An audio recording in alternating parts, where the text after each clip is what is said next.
বিশ্বকাপে মরক্কোর বিপক্ষে ম্যাচে ড্রয়ের পর দ্বিতীয় ম্যাচেই ঘুরে দাঁড়ায় ব্রাজিল।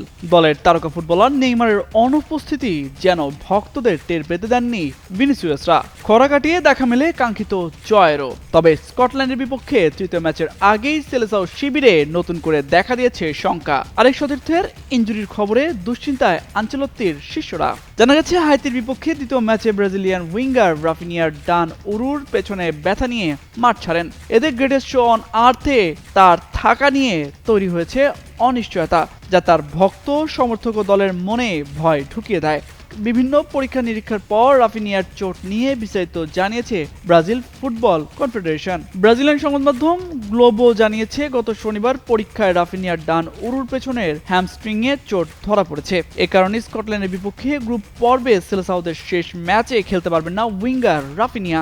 কিন্তু রাফিনিয়াকে বাদ দিয়ে বিশ্বকাপ স্কোয়াডের কোনো পরিকল্পনা নেই বলেও জানিয়েছে ব্রাজিলিয়ান ফুটবল কনফেডারেশন।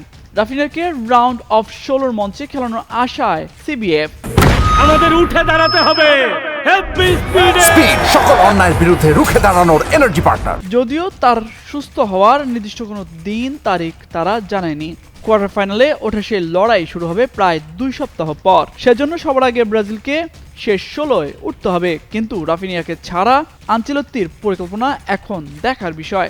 এ বিষয়ে ডন কার্লো আনচেলত্তি জানিয়েছেন, বিশ্বকাপে একবার চূড়ান্ত স্কোয়াডের নিবন্ধনের পর নতুন কোনো খেলোয়াড়কে বাদ দিয়ে তার পরিবর্তে অন্য কোনো প্লেয়ারকে অন্তর্ভুক্ত করা যায় না। তাই রাফিনিয়াকে বাদ দেওয়ার কোনো সুযোগ নেই। ফলে রাফিনিয়াকে সঙ্গে রেখে নকআউট পর্বের জন্য তাকে প্রস্তুত করতে চায় ব্রাজিল।